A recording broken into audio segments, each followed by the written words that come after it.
हमारी हिंदू धर्म एक सनातनी धर्म है जिसकी कोई शुरू या कोई अंत नहीं है। ये कहानियाँ इंटरेस्टिंग तो है ही, और उसी के साथ ये कहानियाँ कुछ ऐसी है जिन्हें जान के आपकी लाइफ बेहतर बन सकती है, क्योंकि इन कहानियों को जानने के बाद आप कोई भी डिसीजन ऐसे ही नहीं लेंगे। आप अभी अपने हर डिसीजन को और ज़्यादा समझदारी के साथ लेंगे। तो चलिए जान लेते हैं 10 iconic stories from Hindu mythology everyone should know part 2।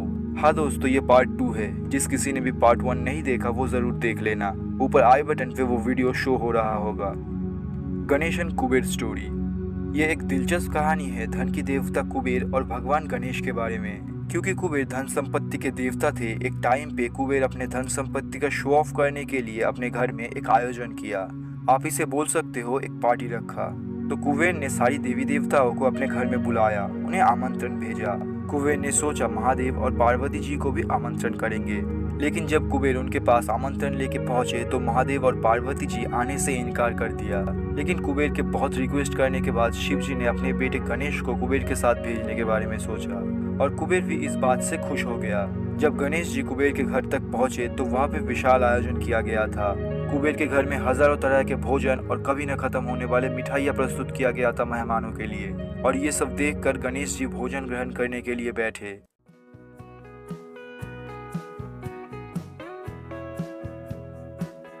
लेकिन एक पॉइंट के बाद भोजन खत्म होने लगा। कुबेर ने अपने कुक से कहा, और भोजन की व्यवस्था करो, मेरे घर में भोजन की कमी नहीं हो सकती, मैं धन की देवता कुबेर हूँ।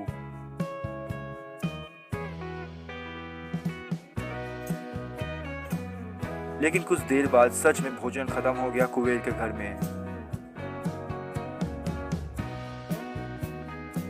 कुबेर एम्बैरेस्ड फील किया और हर जगह भोजन ढूंढने लगा, लेकिन उसे कहीं पर भी भोजन नहीं मिला।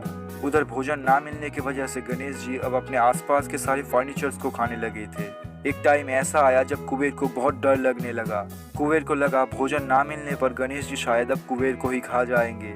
डरा हुआ कुबेर बचने के लिए शिव जी के पास पहुंचे। इवेंचुअली इसके बाद कुबेर को अपने गलती का एहसास हुआ। तब शिव जी ने प्रेम और विनम्रता के साथ एक कटोरी भुने हुए चावल कुबेर के हाथों में दिया और कहा, ये ले जाके गणेश को खिला दो, उसकी भूख मिट जाएगी। और हुआ भी वही। वो खाने के बाद गणेश जी का भूख शांत हो गया। दोस्तों, जिंदगी में कभी अहंकार नहीं करना चाहिए, जैसे कुबेर ने किया था। विभीषण स्टोरी। ये एक ऐसी कहानी है जिसमें एक राक्षस राजा का भाई अपना परिवार भी छोड़ दिया, बस उसे सही रास्ते पर चलना था अपने जीवन में। विभीषण अच्छाई के लिए लड़ता है और अपने भाई रावण के खिलाफ खड़ा होता है। इस यात्रा के दौरान विभीषण के लिए सही रास्ते पर टिके रहना आसान नहीं था, लेकिन वो दृढ़ रहा और उसने वही किया जो सही था। उसे एक गद्दार, एक कमजोर व्यक्ति, एक कमजोर योद्धा और एक कायर के रूप में भी बुलाया गया था। हालांकि उसने फिर भी रावण के खिलाफ युद्ध में भगवान राम का साथ दिया था। रामायण के युद्ध में भगवान राम की सेना के लिए विभीषण का समर्थन और मदद एक महत्वपूर्ण पॉइंट बन गया था। दोस्तों, जिंदगी में कुछ भी हो जाए, हमेशा सही रास्ते पर बने रहना आवश्यक होता है। वाल्मीकि स्कर्स। क्या आप महर्षि वाल्मीकि के बारे में जानते हैं? अक्सर उन्हें आदि कवि या फास्ट पोएट कहा जाता है। तो एक समय जब महर्षि वाल्मीकि शाम को नहाने के लिए नदी में जा रहे थे तो उन्होंने दो सारस पंछियों को अपने मधुर समय बिताते हुए देखा। महर्षि वाल्मीकि इस दृश्य को मंत्रमुग्ध होकर देखने लगे। अचानक एक तीर आके उनमें से एक पंछी को लगा। वो तीर एक निषाद नाम का शिकारी द्वारा चलाया गया था। जिस पंछी को तीर लगा वो तो वहीं पे मर गया। उसकी दुख और दर्द को देखते हुए वो दूसरा पंछी भी वहीं पे मर गया। अपनी आंखों के सामने ऐसा एक ट्रेजिक घटना देखते हुए महर्षि वाल्मीकि बहुत गुस्सा हो गए। महर्षि वाल्मीकि अपने गुस्से पर नियंत्रण ना रख पाए और उस शिकारी को श्राप दे दिया, जो कि कुछ इस तरह था। तस्याभ्यसेथु मिथुनं चरणम् अनपायिनं दधर्ष भगवंष्टथरक्रौञ्चौ चारो निश्चवनं तस्मै मिथुनादहं पुमामसं पापनिश्चयः जगाना वैरानिलयः निषादस्तश्च पश्यतः। और ये श्राप कुछ हद तक एक कविता जैसा लग रहा था। क्या आपको ये एक कविता जैसा नहीं लगा? हाँ दोस्तों, आगे चल के ये लाइन संस्कृत का पहला वर्ष बना।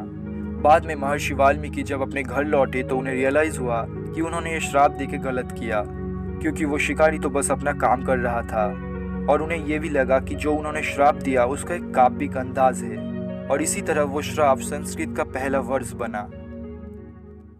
Krishna and Sudama's friendship. आपने शायद हजारों कहानियां सुने हैं फ्रेंडशिप के बारे में, पर इस कहानी से वो बेहतर नहीं हो सकता। कृष्णा और सुदामा की दोस्ती किसी भी सीमा से परे है और सच्ची दोस्ती का एक परफेक्ट एग्जाम्पल है। सुदामा कृष्ण के बचपन के दोस्त थे। सुदामा गरीब थे, लेकिन उनमें डिग्निटी और हाई सेल्फ एस्टीम था, जबकि कृष्णा एक राजा थे और स्वयं भगवान विष्णु के अवतार थे। कहानी इस तरह से शुरू होता है कि एक बार सुदामा अपने बचपन के दोस्त कृष्ण से मिलने आए। सुदामा ने उपहार के रूप में एक मुट्ठी पिसा हुआ चावल दोस्त के लिए लाए थे। जब सुदामा कृष्ण के महल के द्वार के सामने पहुंचे तो द्वारपाल ने सुदामा का रूप देखते हुए उन्हें अंदर आने से इनकार कर दिया था। जब कृष्ण को पता चला कि उनके बचपन का दोस्त उनसे मिलने आए हैं और वो महल के द्वार पर इंतजार कर रहे हैं, तो कृष्ण खुशी और आनंद से द्वार की ओर दौड़ने लगे। भगवान ने खुद एक ग्रैंड वेलकम से अपने दोस्त को महल के अंदर ले आए।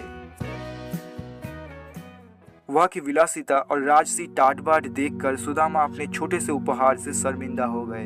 लेकिन कृष्ण ने सुदामा से पूछा, तुम मेरे लिए क्या लाए हो मित्र? जब कृष्ण ने चावल देखा तो उन्होंने सुदामा को धन्यवाद किया और खुशी से वो चावल खाने लगा। ये उन दोनों के लिए एक इमोशनल मोमेंट था।